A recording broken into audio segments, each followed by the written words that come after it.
Goeiedag, ek wil graag dat ons die geleentheid begin met skriflesing en daarna gebed. Ek lees vir ons 'n gedeelte uit Psalm 127. Dis 'n pelgrimslied van Salomo. Ek dink ons ken hierdie psalm almal baie goed en besef ook hoe dit van toepassing is. As die Here die huis nie bou nie, soeg die wat daarin bou te vergeefs. As die Here die stad nie beskerm nie, waak die wat dit beskerm te vergeefs. Te vergeefs dat julle vroeg opstaan en laat gaan slaap en met moeite 'n bestaan maak. Vir die wat die Here liefhet, gee die Here dit in sy slaap. Seuns is 'n geskenk van die Here. Kinders word deur hom gegee. Soos pile in die hand van 'n krygsman, soos die seuns wat gebore is, toe hulle vader nog jonk was. Dit gaan goed met 'n man wat sy pylkoker so gevul het. Sulke mense het niks te vrees as hulle met die vyand in die stadspoort onderhandel nie.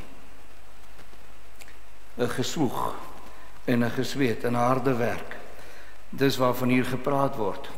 En dit doen ons in elk geval, en ons weet almal by die administratiewe bureau, waar daar beheer gehou word, die administrasie, die geldsake, dat daar hard gewerk word. Maar ons wil uitdruklik erken, en dit wat ons aan u gaan voorlê, vandag wil ons erken, die gesindheid waarin ons dit doen, is dat ons inderdaad weet, as die Here die huis nie bou nie, dan is al hierdie harde werk te vergeefs. En in daardie gesindheid pak ons dit ook aan, en ons weet ook die administratiewe bureau en die bestuur pak dit so aan. Ons erken dat die Here vir ons, wat hy liefhet, in Christus liefhet, reeds baie gegee het. En daarom is ons ook dankbaar dat ons hierdie aanbieding vir u kan gee. Kom ons bid nou ook saam. Ons Vader, ons erken ruiterlik dat ons sonder u en u seun niks kan bereik nie. Al werk ons hoe hard, al werk ons nagte deur. En daarom, Here, ook in nederigheid vra ons dat u die werk sal seën wat gedoen word. Ons dankie vir personeel en vir mense wie se toewyding daar is. Ons dankie vir die kerke en hulle bereidheid. Ons vra dan ook, Here, dat u dit wat ons nou aan die kerke deurgee sal seën, en dat dit ook weer vir ons tot nuwe versterking sal dien. Dat daar by ons ook 'n openlikheid en 'n deursigtigheid sal wees. En Here, dat ons soos rentmeester sal optree. Seën hierdie geleentheid om Christus ontwil. Amen. Ek gaan dan nou vra dat Louis Creer vir ons 'n voorlegging maak. Baie dankie. Broers en susters, welkom by hierdie voorlegging van die administratiewe bureau. Baie dankie aan Dr. Dou vir die opening wat hy waargeneem het. En ons vertrou dat hierdie aanbieding sal geskied, juis in daai gesindheid wat ons ook gehoor het met die opening, en ons hoop dat die Here ons hierin sal seën. Goed, wat die program betref, kan ek begin by die doel van hierdie aanbieding vandag. In die verlede het die administratiewe bureau 'n rapport gelewer, verslag gedoen aan synode elke 3 jaar. En dit het bestaan uit 'n groot gedeelte finansiële state, as ook rapporte en verslae wat 'n groot gedeelte van ons handelinge opgeneem het. Met die tyd het dit duidelik geword dat die administratiewe bureau meer gereeld as net 1 keer in 3 jaar verslag moet doen, en daaroor was daar besluit om 'n verslagvergadering te hou elke jaar. Dit het gewoonlik in November geskied, en dan het ons teruggekyk na die vorige finansiële jaar se finansiële aktiwiteite. Lateraan het ons besluit om hierdie aanbieding eerder te doen deur vorentoe te kyk, meer met die begrote syfers deur te gaan as die verlede. En om kostes te bespaar, is daar besluit dat ons van nou af hierdie uitsendings op hierdie manier gaan doen, in plek van om afgevaardigdes van streeksynodes, klassisse en kerke en deputaatgroepe na Potchefstroom te nooi om daar deel te neem. Maar dit bly belangrik om deursigtig te wees. Die finansies van die administratiewe bureau is nie die administratiewe bureau se finansies nie. Dis die kerk se finansies wat gesamentlik bestuur word en geadministreer word deur die administratiewe bureau. Daarom deursigtigheid, sodat u ingelig kan wees, maar ons vra ook vir u deelname. Die ou spreekwoord wat sê, 2 koppe is beter as 1 en meer koppe is nog beter. Dit wil ons graag ook hier hê en daaroor deel ons graag hierdie inligting met u, sodat u kan terugvoering gee in die vorm van raad en advies, sodat ons die fondse nog meer effektief in ons kerkverband kan bestuur. Wat die agenda betref, ons gaan kyk na die aard van die uitgawes, die aard van die inkomstes, kollektes, stand van fondse, ramings en uitstaande ramings, en dan gaan Dr. Dou vir ons 'n bietjie toelichting gee oor die teologiese skool en die kuratore, waarna Dominee Karel Jansen met ons gaan praat oor die skakeldeputate, die Emeritaatsversorgingstrust en synodes, en dan aan die einde gaan ons vrae en opmerkings behandel, wat hopelik baie van u vrae sal beantwoord. Ons gaan stil staan om te sê, waar is ons nou? Hoe lyk die paadjie vorentoe? En dan gaan ons afsluit. Ek wil net nou sê, dat dit wat u in hierdie voorlegging gaan sien, nie die hele voorlegging is nie. Hier is baie detail, state en tabelle, wat saam met hierdie voorlegging op die webwerf beskikbaar sal wees, en ek raai u aan om dit af te laai, en in die eie tyd daardeur te gaan, sodat u nog 'n beter prentjie kan vorm van die finansiële sake wat onder die bestuur van die adminbureau is. Goed, ons kyk dan na die aard van die uitgawes. Totale uitgawes begroot vir 2017, R60.668.000. En dan moet ek sê, dit sluit nie EVT se uitgawes in nie.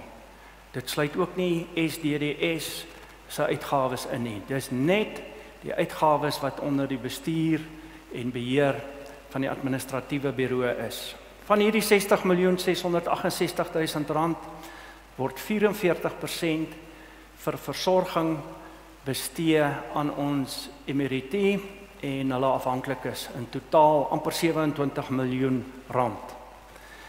Die tweede gedeelte is salarisse en vergoeding wat betaal word vir arbeid, vir dienste wat ons inkoop, R8.056.000 of 13%, en dan gewone bedryfsuitgawes, 15% van die totale uitgawes, beurse en donasies aan studente, 8% of R4.810.000, en dan word die snye in die koek al hoe kleiner en kleiner. Onderhoud 2%, miskien een wat uitstaan, administratiewe bureau se salarisse, is maar 5% van die totale besteding, R2.827.000, en dan is daar ook kollektes, waaroor ek later sal praat, reiskoste, intergroepkoste, drukwerk, synode uitgawes R773.000 en sovoorts. Meer detail oor hierdie uitgawes is op 'n aparte bladsy in hierdie spreiblad geplaas, sodat u in meer detail daarna kan kyk. Om hierdie uitgawes te befonds het ons inkomste nodig. Waar kom ons inkomste vandaan?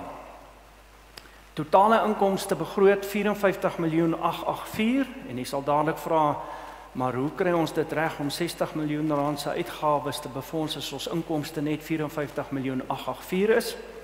Die rede daarvoor is dat by sommige fondse is daar surplusfondse, en dan gebruik ons van die surplusfondse, en daar's ander tipe inkomste, soos byvoorbeeld by EVT, die Emeritaatsversorgingstrust, ontvang hulle ook beleggingsinkomste op hulle beleggings, wat nie deur die administratiewe bureau bestuur word nie, en van daardie geld word gebruik vir versorgingsdoeleindes. So vir daardie rede die R3.1 miljoen se verskil.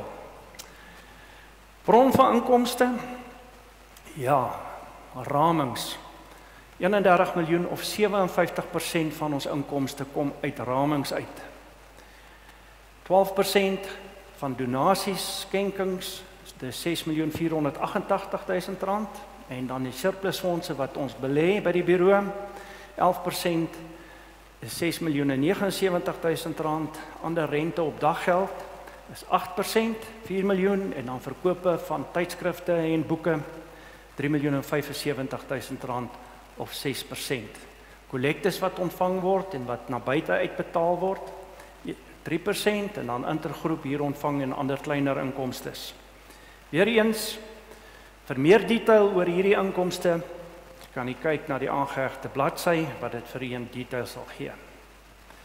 Kom ons kyk net bietjie na kollektes. Totale kollektes wat in kerkverband gevorder word en oorbetaal word aan die administratiewe bureau vir die jaar tot 30 Junie 2016 was 9.030.000 rand. Waarvan alles by ons inkomste gereken word, behalwe 1.850.000 rand wat na buite betaal word. As ons na die 9.030.000 kyk en sê, waarvoor word hierdie fondse ingevorder en aangewend, dan gaan 29% daarvan vir opleiding, 26% vir sustentasie, waaruit hulpbehoevende gemeentes gehelp word, versorging is 19%, evangelisasie 17%, deputaatswerk, kleiner bedrag, en dan 403.000 is barmhartigheidsgeld. Ek wil net noem dat die totale bedrag wat betaal word aan SDDS van uit kollektes is nie 403.000 nie, daar is bedrag wat direk na SDDS toe ook gaan. Weereens, vir detail oor ons kollektes wat ons ontvang en oorbetaal, sal jy in die aangehegte bladsy kry, as ook aan wie die 1.850.000 betaal word. Jy sal byvoorbeeld sien dat bykans 1.3 miljoen rand daarvan skenkings aan die Bybelgenootskap van Suid-Afrika is wat ingesluit is in die 1.850.000 rand. Goed, dan kom ons by die stand van fondse. Alhoewel ons begroot wat ons uitgawes gaan wees en dan fondse invorder om daardie uitgawes te befonds, sit ons met surplus fondse ook. Adminbureau byvoorbeeld begroot vir inkomste van 3.438.000 wat hulle ook sê hulle uitgawe gaan wees vir 2017. Dit is 6% minder as die vorige jaar se, maar dit laat hulle met 'n fonds van 3.426.000 rand op hande. Wat opleiding betref, 13.976, hoofsaaklik opgemaak deur saaiers van die woord se fonds wat gebruik word om te groei deur middel van inkomste uit beleggings, Pro-Ecclesia se fonds 3.489 waaruit lenings en beurse gemaak word. En dan kry ons synodale deputate se fondse 14.851, waarvan die sustentasiefonds 8.810.000 rand is, sodat die rente in 'n mate kan bydra tot die sustentasie inkomste. Die synodale kas se totale fonds van 3.600.000 rand sal jy verstaan is daar, omdat ons 'n fonds moet opbou, sodat ons, wanneer ons synode hou, die nodige fondse beskikbaar sal hê om dit te kan betaal.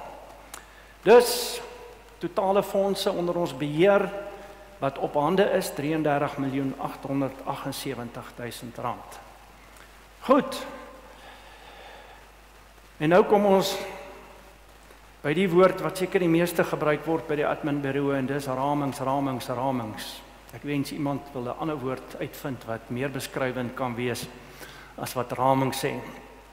Want ramings klink verskriklik baie naby aan belasting en 'n verpligting, 'n las. En nie regtig dat dit iets is wat gebruik word in die koninkryk nie. Die prentjie wat jy hier voor sien, begin op 'n negatiewe punt.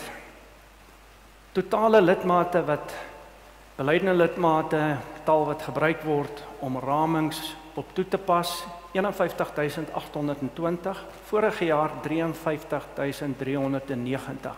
So jy kan sien dat die aantal lidmate van waaraf ons ramings moet vorder, word minder en minder en minder. Nie laat ons ramings van lidmate kry nie, maar van die kerke af.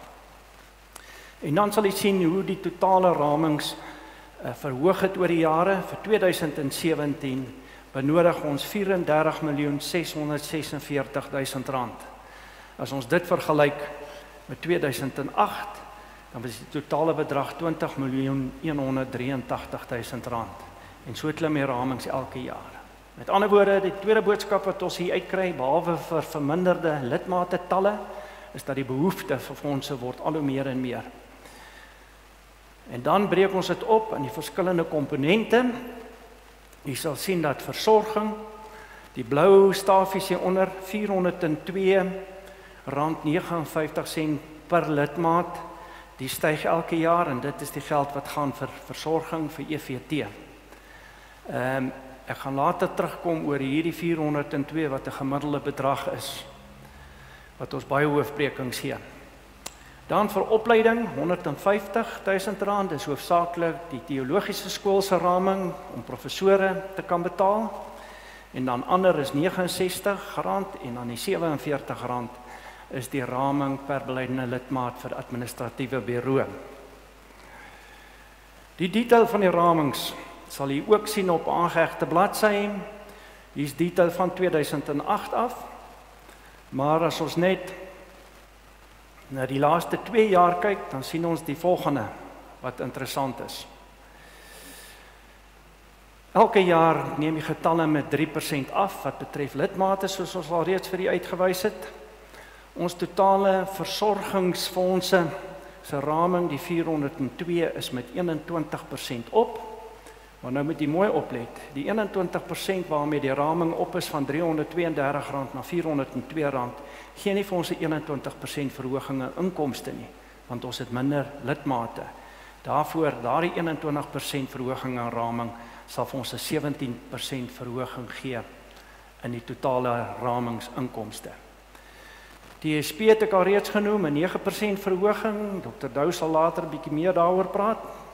Dan die ander ramings, argief, Bybelvertaling, Noordwes en Synode is met 1% af van R69.60 na R69, terwyl dit 4% minder inkomste vir ons gee. Adminbureau se raming is af met 6%, maar dis 9% minder inkomste. As ons dan kyk na die totale raming vir 2017, R668.58 wat 'n 13% verhoging in die raming is, maar dit gee ons slegs 'n 10% verhoging in ons totale inkomste. En dan uitstaande ramings. Die adminbureau mag nie ramings afskryf nie. Ons het nie die mandaat van die synode gekry nie. So tot en met 30 Junie is die totale uitstaande bedrag vir ramings wat nie ontvang is van kerke nie, R16.071.000. Die vorige jaar was dit R14.878.000. Met ander woorde, dit is so R2.12 miljoen waarmee dit gestyg het. Ons bring nie inkomste in ons finansiële status soos wat ons dit raam of soos wat dit toeval nie, maar slegs op die werklike geld wat ontvang word. As ons so daarna kyk, dan raam ons vir R31.457.000 se inkomste, ontvangste, en dit sluit in vir hierdie jaar en vir vorige jare, want baie kerke betaal nog af aan hulle vorige ramings. Ekskuus tog, die totaal is R30.264, maar die uitgawes vir ramings R31.457. Dit beteken dat ons 96% van die ramings wat ons benodig en wat ons hef, dat ons dit volder per jaar. Daar word baie werk gedoen rondom die invordering van ramings en daaroor kan ons op hierdie goeie opbrengsyfer van 96, 92, 101% selfs werk. 101% natuurlik omdat uitstaande ramings van die vorige jaar ook betaal is. So, dit gee dan vir ons die totale prentjie oor die aard van ons uitgawes, die aard van ons inkomstes met detail wat vir die beskikbaar is, kollektes, as ook die ramings. Laat my net toe om op hierdie stadium te sê, asseblief, as jy die gemiddelde raming sien, wat daar vir EVT geraam word, die R402.59 en jy vat dit en jy maal dit met u aantal beleidende lidmate, dan gaan u nie by u ramingsrekening uitkom nie. Want gemiddeld beteken gemiddeld beteken party kerke word hoër geraam per beleidende lidmaat as R402 en ander kerke word teen 'n bedrag laer as die R402.59 geraam. Dit is om kleiner kerke te help sodat hulle predikante kan versorg, maar ook 'n bydrae te kan maak tot die gesamentlike fondse. En vir daardie rede moet kerke met meer lidmate per predikant meer betaal om te sorg dat die nodige inkomste daar gaan wees. Ek gaan dan nou oor om 'n paar algemene vrae en opmerkings met u deur te gaan, wat ek hoop antwoorde sal verskaf op baie van die kwellinge en vrae wat by u in die gedagtes opkom. Die eerste een is, wat is die basis waar volgens die adminbureau besluite neem oor ramings, inkomstes en uitgawes? En daarmee saam sommer, die adminbureau se mense, weet hulle hoe swaar dit met ons gaan daar by ons kerke? Neem hulle ons finansiële posisie in ag? As ek dit antwoord, moet ek wys op ons werkswyse in die adminbureau. Ten eerstens, die adminbureau handel volgens synodebesluite.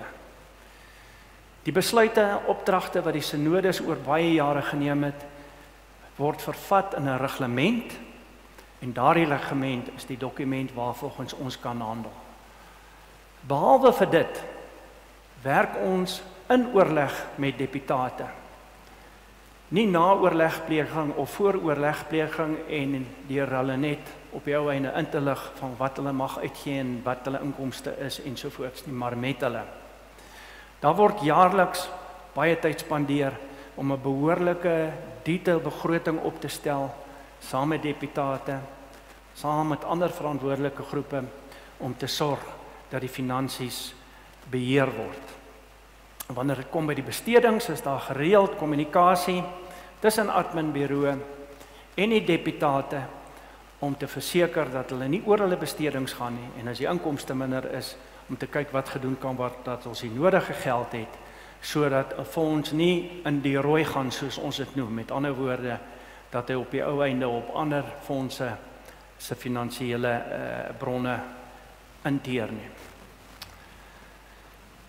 Dan, behalwe vir die oorleg met deputate, werk die adminbureau ook met goeie oordeel.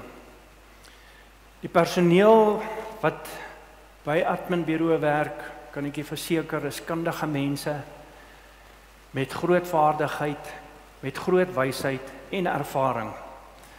Was dit nie vir hulle nie, weet ek nie waar ons gestaan het nie.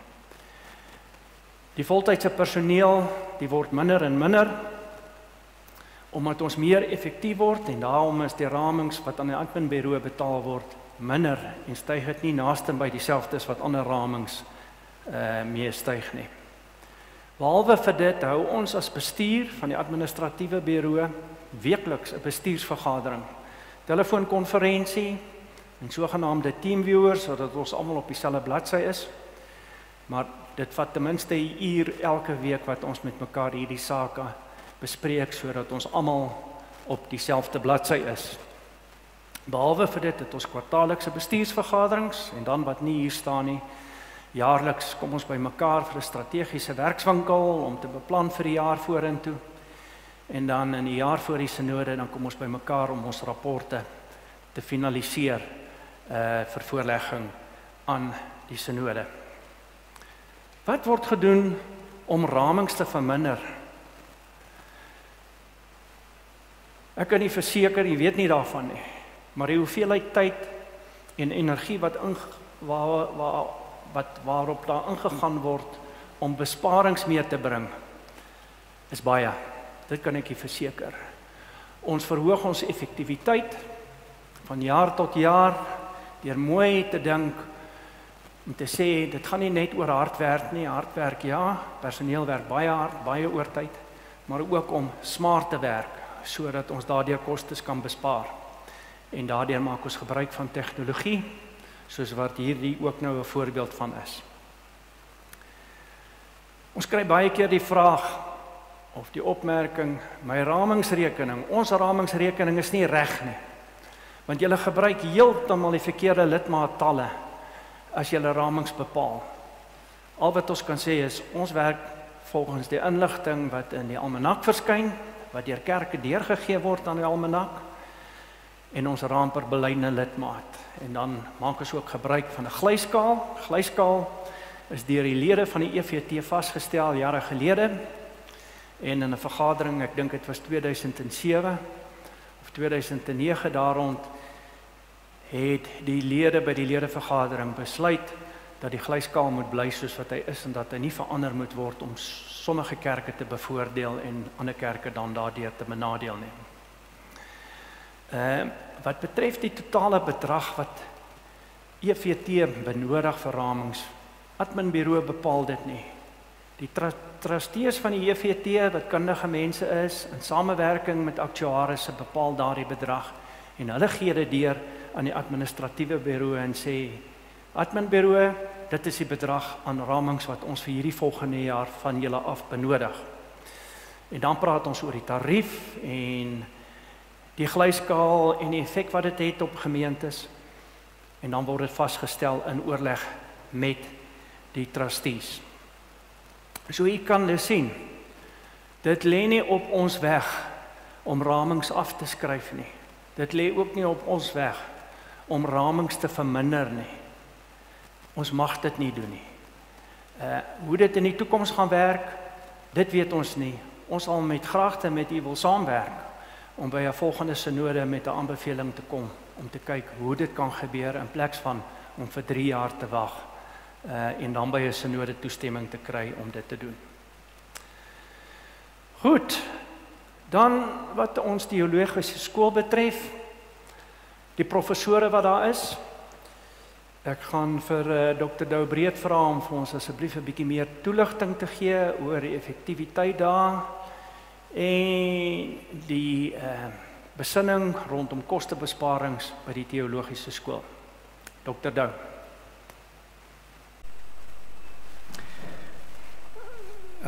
Louis, baie dankie vir die voorlegging. Ek gaan probeer om uitvoering te gee aan jou opdrag wat jy gegee het, dat mens 'n bietjie meer besonderhede oor die teologiese skool en die kuratore vir ons lidmate gee. Nou, broeders en susters, ons weet dat opleiding van predikante is regtig duur.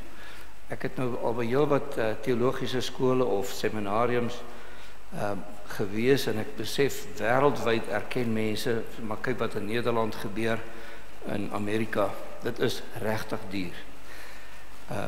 En ek moet sê, vir die afgelope, kom ons sê maar meer as 100 jaar, bring die gereformeerde kerke baie groot offers vir die opleiding van predikante. Die besluit is al eintlik in 1859 geneem, dat die gereformeerde kerk sy eie predikante moet oplei. Want ons besef, die uiterste belangrikheid dat ons weet wat is die leerplanne, wat word aan studente geleer, waarmee hulle uiteindelik na die gemeentes toe gaan, toesig oor die dosente, oor die studente self. So dis werk wat ons vir onsself uitgemaak het, wat die gereformeerde kerke self moet doen. Soos ons sê, alreeds in 1869 is daar besluit om 'n teologiese skool te stig, en terloops net vinnig, jy weet dat die universiteit, wat tans bekend staan nou as Noordwes Universiteit, het daaruit voortgevloei. En dit bring ons dan by die wonderlike ooreenkoms, baie unieke ooreenkoms tussen die GKSA en die Noordwes Universiteit, of voorheen die Potchefstroomse Universiteit vir Christelike Hoër Onderwys. 'n unieke ooreenkoms, want ek dink nie ek het ooit al ergens so ooreenkoms tussen universiteit en kerke gesien nie. Nou, as ons vinnig ietsie oor die ooreenkoms net kan sê, want dit raak beslis die finansies. Die ooreenkoms erken uitdruklik die selfstandigheid van die universiteit en die selfstandigheid van die kerke. As geen manier wat die kerke vir die universiteit kan voorskryf nie, of die universiteit vir die kerke nie. En dit is vir ons belangrik, en dit is ook vir die universiteit baie belangrik. Maar wat ons wel reg kry met die ooreenkoms is ons studente wat studeer by die teologiese skool is ook terselfdertyd studente van die universiteit en kry dus grade by die universiteit. Ons eie studente woon in die koshuis, hulle is gewone studente, maar aan die ander kant is hulle ook studente van die teologiese skool. Dit is dus moontlik dat terwyl hulle hierdie akademiese opleiding kry, hulle terselfdertyd eintlik opgelei word of onderrig ontvang van die kerke se kant af, want dis ons professore wat vir hulle klas gee. Die kerke beroep volgens hulle vereistes, jy ken die kerkorde artikels, En daar kan nie aan afgedoen word nie, die ooreenkoms sê dit uitdruklik. En dan stel die universiteit die professore wat beroep is, stel hulle aan, en dan kan 'n mens sê hierdie professore is terselfdertyd in diens van die teologiese skool, van die kerke en van die NWU. Nou, die versorging van hierdie professore moet gedoen word deur die kerke, want die kerke het hulle beroep. En dit doen die kerke op 'n baie unieke manier deurdat hulle kuratore beroep.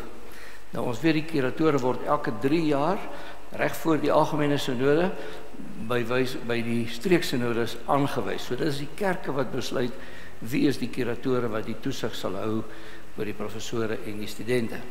Noem dit net uitdruklik, nee, die kuratore hou ook oor die studente, die teologiese studente toesig.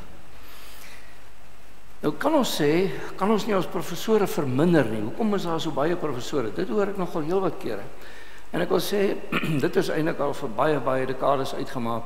Jy sou nie studente kan oplei met minder as 5 professore nie. Dis die absolute minimum studente wat 'n mens, professore wat 'n mens nodig het om jou studente op te lei. Nou kom ons kyk dan wat is die situasie tans rondom ons professore. Ons het 3 professore wat tans by die NWU kampusbestuur betrokke is. Ons wil dadelik sê hierdie professore, die versorging van die GKSA kos ons nie 'n sent nie, die universiteit doen dit self. Ek noem hulle, dit is Prof van Rensburg, waarnemende kampusrektor, Professor Tsotsa, die NWU se visierektor, onderrigleer, en dan Professor Fik, die Noordwes Universiteit se studentedekaan. Nou, ons kan baie lank daaroor praat, maar ek wil net daarom dit sê, dink in hierdie groot veranderende tyd, as ons nie die mense daar gehad het, nie kan jy vir jouself indink hoe sou die dinge verloop het. Ons baie dankbaar vir die waardevolle bydrae wat hulle tans by die NWU lewer, ook in die instandhouding van die verhouding, maar ook omdat die universiteit ons ook baie noue bande het en 'n lang geskiedenis saam met die universiteit het. Maar dan ons beroepe professore waarvan die GKSA 50% van die koste dra. Nou sal jy sien, dis 10 professore, maar ons dra 50% van hierdie koste van die professore. Dit wil sê eintlik onderhou ons aan 5 professore. Prof Naas van der Merwe, Ferreira althans, by missiologie, Henny Goede by Nuwe Testament, Prof Gert Jordaan Nuwe Testament, Ferdi Kreer praktiese teologie en Prof Paul Kreer by Ou Testament, Frans van Miller by kerk en dogma geskiedenis, Johannes Smit by kerkreg, Prof Stoker by etiek en apologetiek, en Prof Chris van der Walt by Ou Testament, en dan Prof Sarah van der Walt by dogmatiek. So dis die 10 professore waarvan ons 50% dra, dit wil sê 5 professore. Jy kan nou sien al klaar die voordeel dat ons saam met die universiteit is, want jy kan dus hierdie volle veld dek. Nou kom ons kyk na die professore wat die fakulteit dan, dis dan beroepe professore wat die fakulteit 100% vergoed. Daar het ons vir Prof Gert Breed, hy gee praktiese teologie, Professor Rizimati Obeyane, hy gee Grieks, en Prof Moretsi, hy gee Semitiese tale en Ou Testament. En dan Prof Frans van Viljoen wat Nuwe Testament gee. Nou sal jy sien, dis mense wat uit die kerke uitkom, maar wat die universiteit aangestel het omdat hulle die behoefte het en natuurlik dan die kwaliteit onderrig kan bied vanweë die professore se opleiding. En dit is mense wat die gereformeerde kerke niks kos nie. 100% deur die universiteit vergoed. Nou wil ek net dadelik by sê, die universiteit het nog meer professore wat hy op 'n ander manier aanstel nadat hy oorleg gepleeg het, of in oorleg dan, of na oorleg, eintlik beter gesê, met die kuratore. Kom ons kyk net vinnig na die ondersteuningspersoneel wat ek dink Louis ook gehad het dat ek wel moet noem. Ons het die registrateur mevrou Ami de Tooy wat 100% deur die GKSA vergoed word of die salaris betaal word. Ons moet sê mense het ongelooflike waardering vir die hoeveelheid werk wat sy doen, die noukeurigheid waarmee sy dit doen en die toewyding. Ons as kuratore werk baie nou met haar saam. Daar is 'n assistent van die TSP rektor en die rektoraat wat ook die 100% vergoed word deur die GKSA. Dan 'n bestuursassistent skool vir predikantsopleiding wat ons ook ten volle vergoed. Dan het die fakulteitbestuurder mensekapitaal en finansies waarvan die NWU 80% betaal en die GKSA 20%.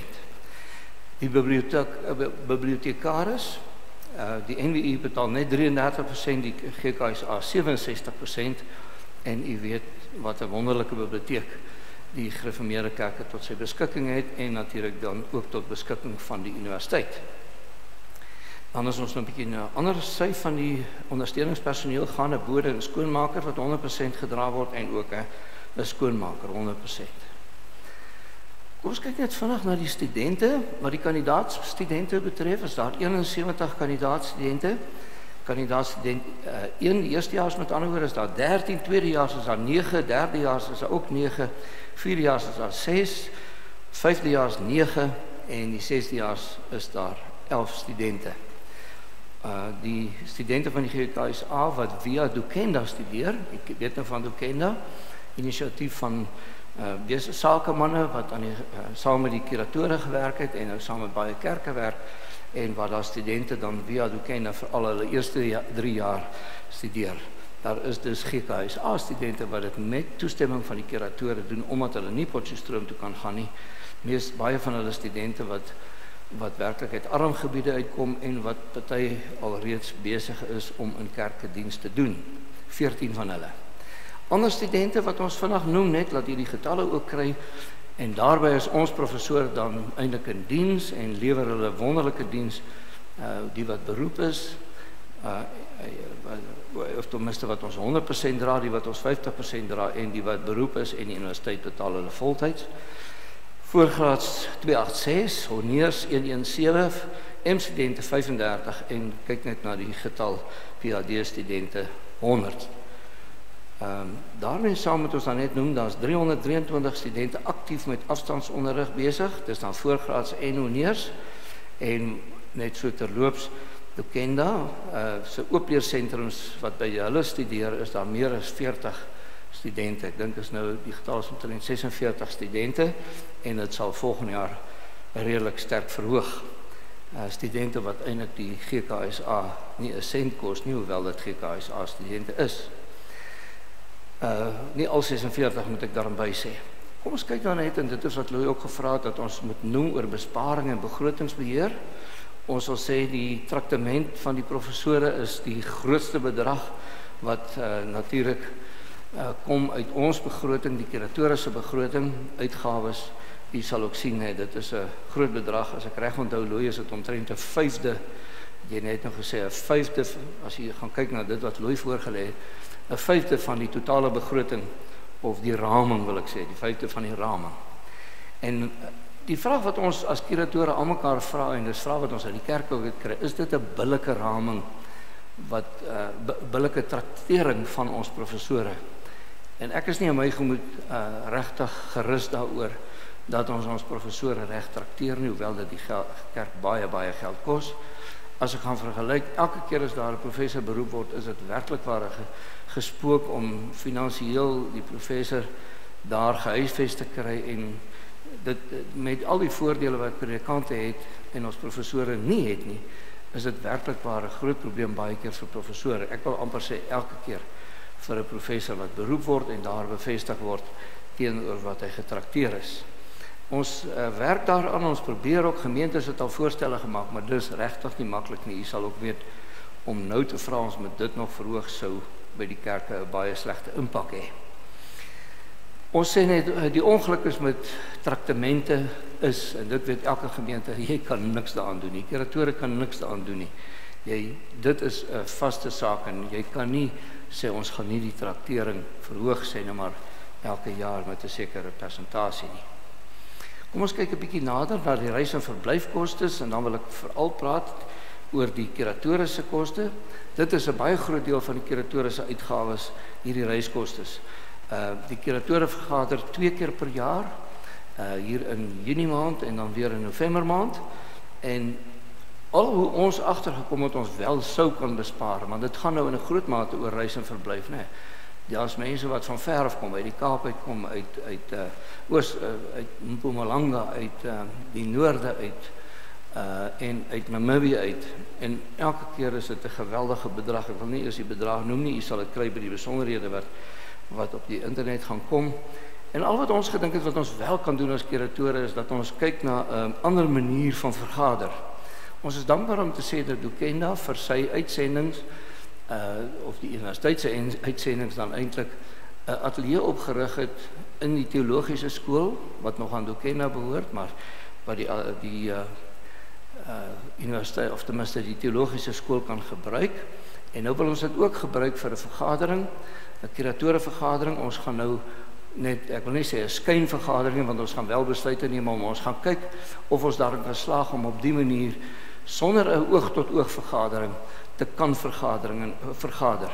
En as ons dit kan regkry, dan sou ons dalk van ons vergaderings, of die 2 vergaderings, of net 1 gesig tot gesig sal doen, of albei as ons dit goed gereg kry, dat 'n mens daai geweldige koste spaar. Die kostes by die studente, dit is ook 'n groot deel van kostes wat die GKSA moet dra. Die kuratore hou baie streng toesig oor hoe hierdie geld gaan, en ons werk ook baie nou saam met Jan Kutse van die administratiewe bureau, om te sorg dat ons binne die begroting bly, maar mense sou ook nie ons studente kan arm laat, of laat swaar kry, finansiëel swaar kry, gebrek lê wil ek eerder sê nie. Daar word egter baie goed toesig gehou dat die geld goed gespandeer word. Ons wil ook sê, die wonderlike is wat ons aan Dokenda af beleef, dat sy studente eintlik die GKSA op hierdie stadium nie 'n sent geld kos nie, en ons is baie dankbaar daaroor. Ten slotte wat die begroting betref, Louis, kan ek maar aansluitend by wat jy gesê het, sê ons probeer ook al insette by die begroting te lewer as kuratore en te sê waar 'n mens kan help, en ons het ook 'n verantwoordelikheid om streng toesig te hou oor die begroting. Ek sê baie dankie, broeders en susters, en ek gaan nou vra vir Dominee Karel Jansen dat hy 'n voorlegging sal doen. Hy sal dit aankondig, die titel. Baie dankie. Broers en susters, ek wil graag as deel van hierdie aanbieding met u enkele gedagtes deel oor die skakeldeputate en daarna iets sê oor die Emeritaats-Versorgingstrust, bekend as die EVT, en dan die laaste deel enkele opmerkings oor synodes, die kostes daarvan en wat daarmee saamgaan.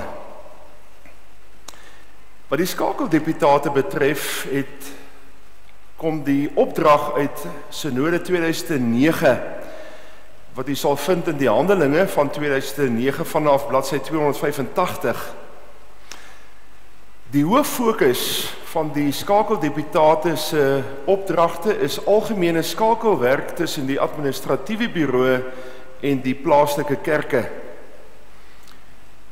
Meer in besonder kry dan die volgende sake aandag: die kerklike administrasie op plaaslike vlak, om kerke by te staan in hulle finansiële beplanning, kerke wat sustentasie ontvang ook by te staan in hulle finansiële nood, om aandag te gee aan agterstallige ramings, om synodes se besluite aan plaaslike kerke te verduidelik, en dan 'n belangrike aspek ook om toerusting te bied aan plaaslike kerke, kerkrade.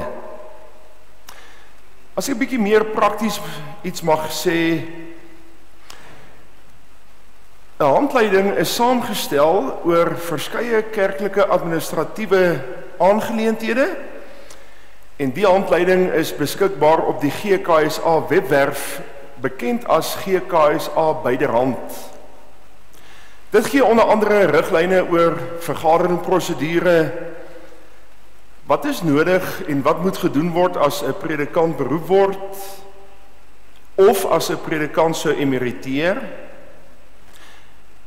wat is belangrik by die daarstel of samestelling van 'n begroting en dergelike sake.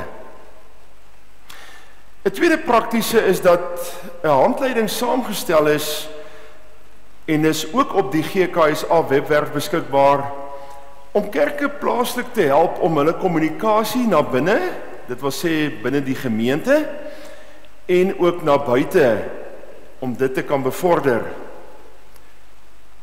Daar word dus raad gegee, byvoorbeeld in die samestelling van 'n skyfie vertoning of PowerPoint, hoe die sosiale media gebruik kan word om die boodskap wat 'n plaaslike kerk aan lidmate of na buite wil oordra so effektief as moontlik te kan kommunikeer. En dan wil ek 'n derde praktiese voorbeeld aan u gee. En dit is waar ons kerke advies gee of raad gee in bepaalde sake, en van belang is, dit is raad gee. Dit is nie voorskryf nie. Kerke besluit self, binne hulle eie konteks, wat hulle met hierdie raad of advies wil doen.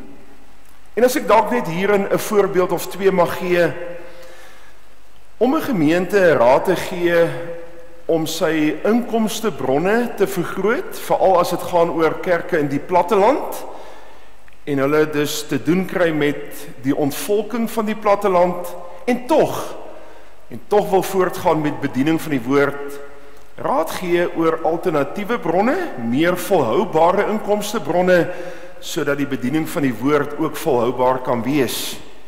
En 'n tweede voorbeeld daarin, om kerke wat byvoorbeeld wil beroep, raad te gee om hulle begroting te herstruktureer, sodat 'n predikant eervol versorg kan wees, in terme van kerkorde artikel 11, sonder dat dit noodwendig 'n ekstra las op die gemeente se begroting plaas. Met al hierdie adviese werk ons om binne die grondbeginsels van die gereformeerde kerkregering te bly, sowel as om die tersaaklike landswette te eerbiedig. Die bestuur van die administratiewe bureau het reeds na Synode 2009 strategies begin dink om uitvoering aan die verskillende opdragte te gee. En daarin fokus dan die skakeldeputate veral om sement tussen die stene te wees. Dit is indirek gebou op die kerkmetafoor uit 1 Petrus 2, dat 'n kerk 'n gebou van God is, waarin elke lewende steen in opgebou word. Hoe doen ons dit? Sement tussen die stene. Tans word hoofsaaklik 3 werkswyses gevolg.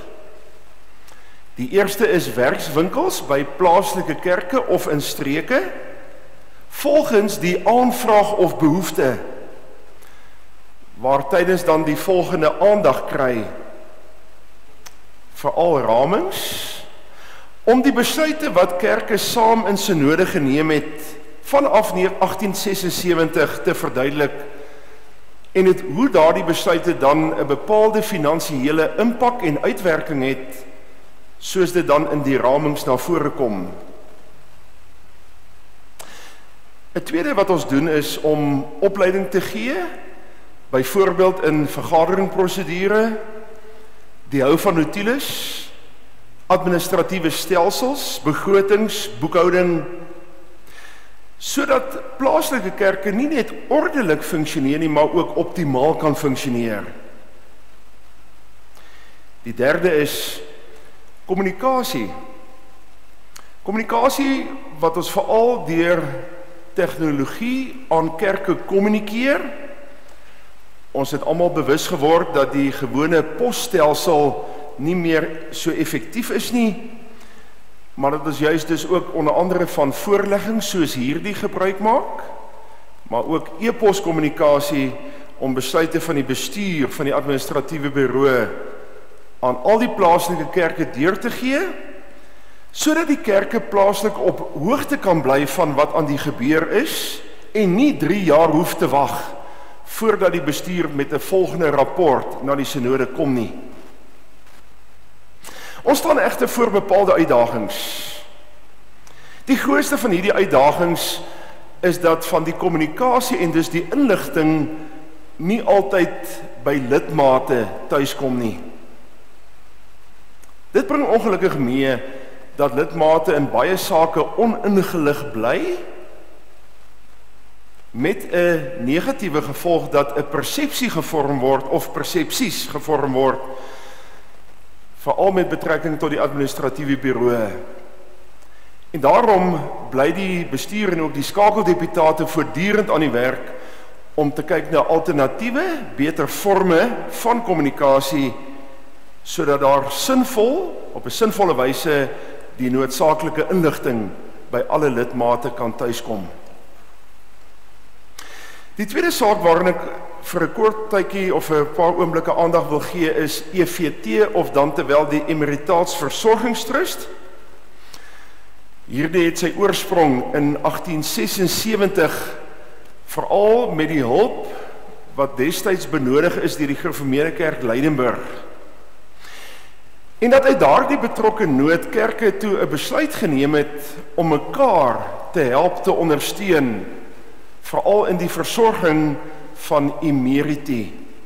Kom ek noem dit emeritus predikante, die weduwees van afgestorwe predikante, en dan ook kinders wat wees gelaat is, wat aanvanklik vir baie jare ook bekend was as die sogenaamde EPP en Wesefonds.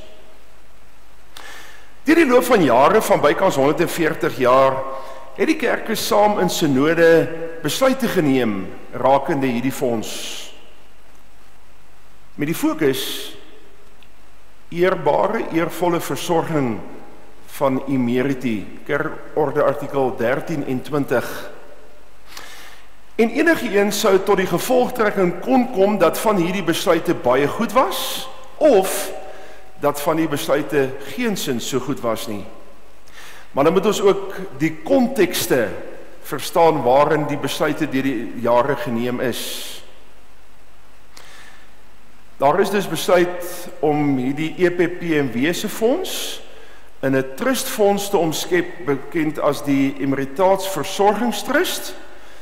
En daarin is dus ook 'n lys saamgestel van alle kerke wat meewerk, en hierdie meewerkende kerke is dan die lede van hierdie fonds. Vir hierdie fonds, vir die bestuur van hierdie fonds is trustees aangewys, waarvan seker is deur die lede verkies word en die ander deur die lede vergadering aangewys word. En is daar 'n balans in die samestelling van die trustees. Daar is 'n aantal predikante wat trustees is, wat dus veral fokus op die kerklike aspek, in die lig van byvoorbeeld artikel 13 en 20 kerkorde. Maar dan die ander deel is juis finansiëel kundiges, dat hulle besondere gawes hierin gebruik word. En die verantwoordelikhede van die trustees is primêr die bestuur van die fonds.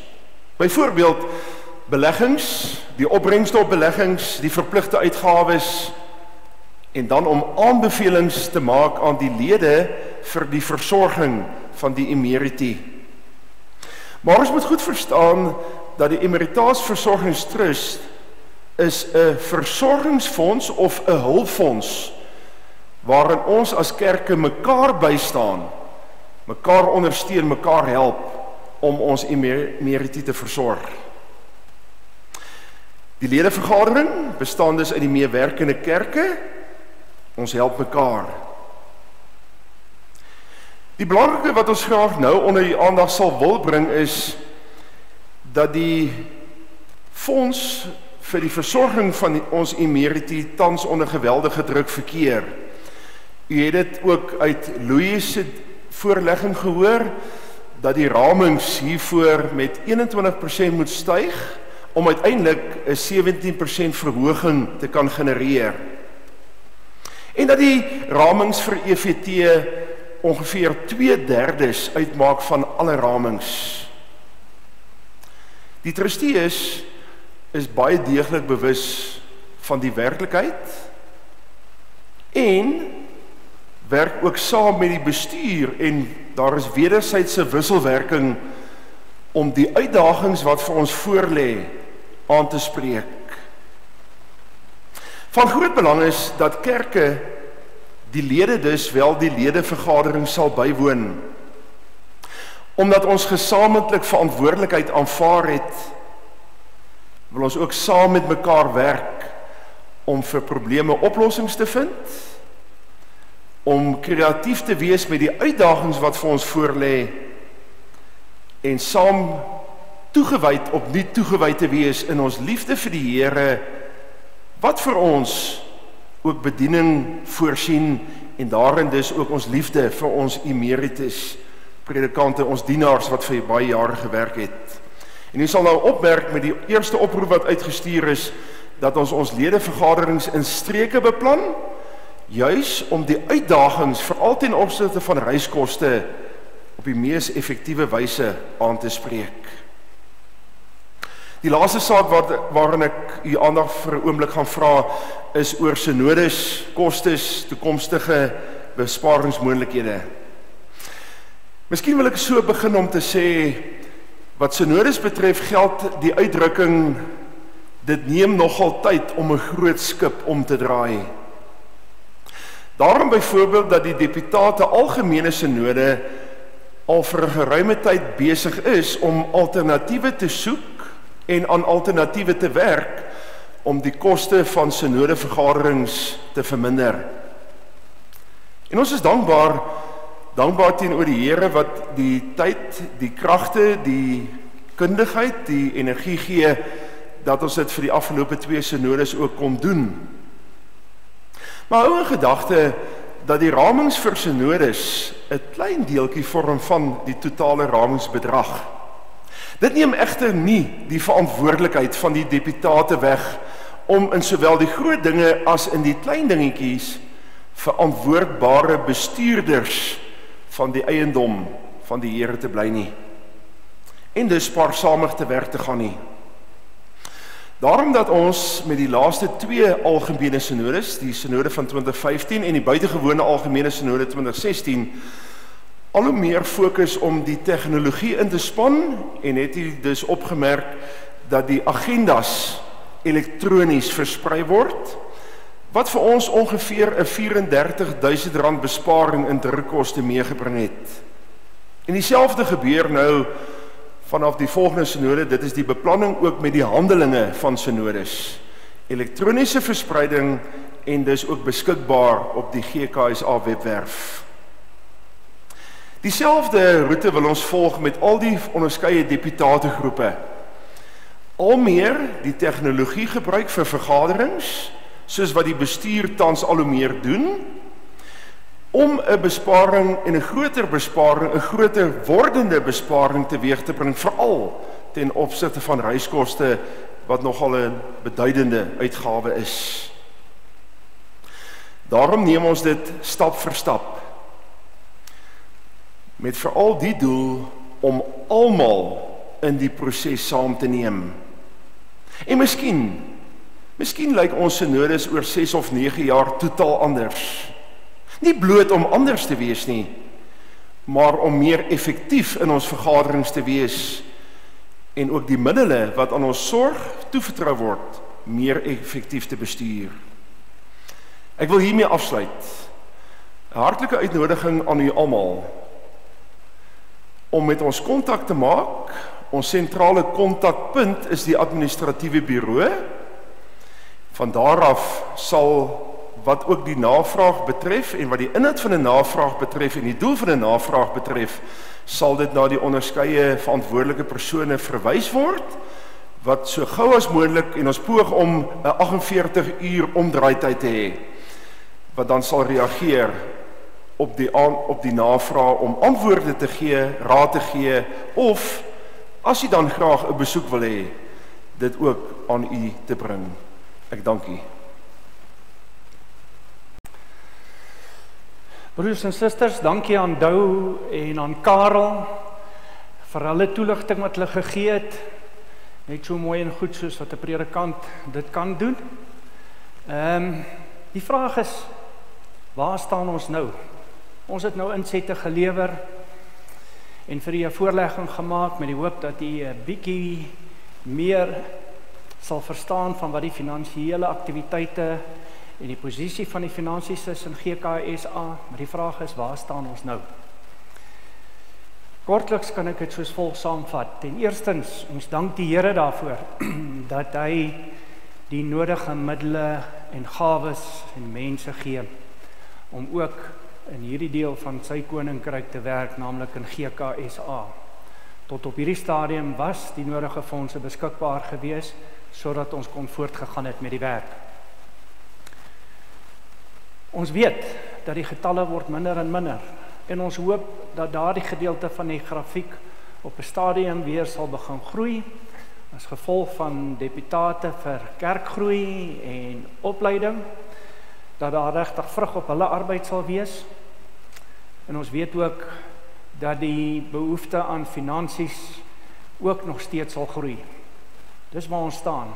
En as ons nie iets daaraan doen nie, dan gaan ons een of ander tyd by daardie punt kom, waar die bronne van ons fondse nie genoeg fondse sal kan verskaf, sodat die werk kan voortgaan nie. En dit sal regtig jammer wees as daardie dag aanbreek. As ons dan hierdie dag kan sien kom, dan is dit nou elkeen van ons se verantwoordelikheid om te kyk wat gedoen kan word om hierdie saak te beredder. Wat betref die finansies, die bronne en die uitgee daarvan, ja, kom ons kyk, hoe kan ons uitgawes bespaar deur meer effektief te wees, deur meer doeltreffend te wees, in plek van om te aanvaar, uitgawes moet net aangegaan word. Ek kan nie verseker dat dit by die bureau vir ons van baie, baie groot belang is. Aan die ander kant, die inkomste gedeelte van die begroting, die ramings, weer eens, wens ons kan 'n ander beter woord kry, soos offergawes of bydraes as 'n raming, maar op die einde kom hierdie geld uit die sakke van ons lidmate en van ons kerke. En daaroor moet elkeen van ons saamwerk om toe te sien dat ons kry dit wat ons behoort te kry. In plek van om negatief daarna te kyk en te sê hoe raak dit ons, maar om spesifiek te sê wat kan gedoen word, dat mense se gesindheid en ingesteldheid reg is om met groot dankbaarheid te gee wat gegee moet word, sodat ons kan betaal wat ons moet betaal. Ons doen 'n oproep aan elkeen van u om met ons saam te werk in hierdie verband. En dan het ons ten slotte, wil ek hier namens u en namens die bestuur vir ons personeel baie, baie dankie sê vir die harde werk aan Wymi Du Plessis en Johan Kutse wat hardloop as ek dit so kan noem.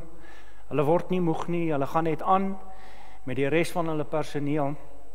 Ek kan nie sê, hulle is 'n voorbeeld vir baie, baie daar buite oor wat gesindheid kan doen en hoe mense ingestel is wat werk in die koninkryk soos wat ons Here dit van ons vra. Baie dankie vir u tyd. Ons sien uit na u vrae wat u aan ons sal stuur. En ek vra dan nou vir Dominee Karel Jansen om vir ons af te sluit met gebed. Dankie.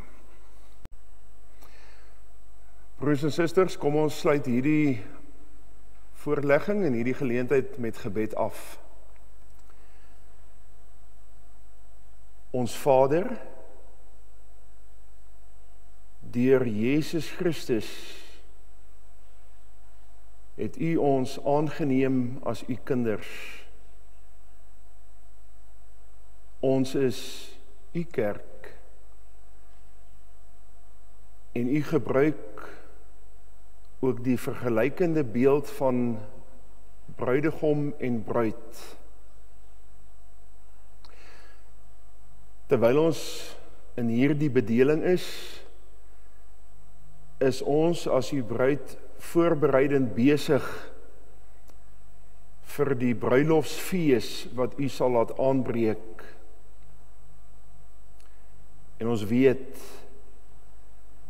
elke voorbereidende bruid is opgewonde, sien uit na die groot dag.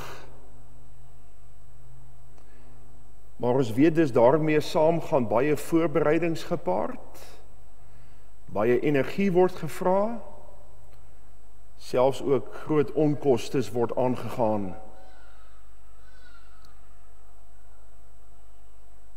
In hierdie vergelyking wil ons bid dat u ons deur u Gees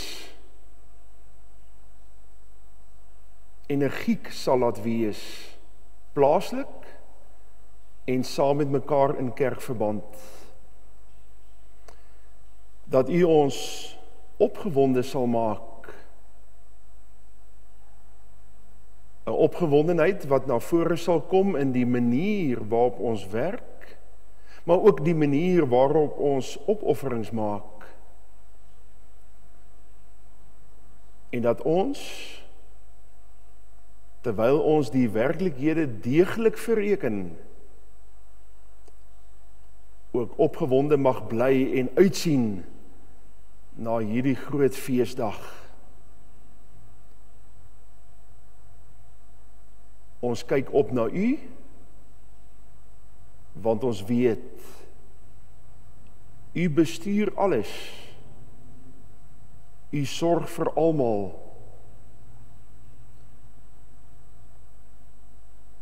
Laat ons dan ook alles in afhanklikheid van U doen. En hierin, in hierdie land, in hierdie hele streek, die lig van U heerlikheid laat skyn. Plaaslik, gesamentlik. Sodat U naam die eer toekom, waarop U geregtig is. Ons bid dit in die naam van Jesus Christus. Amen.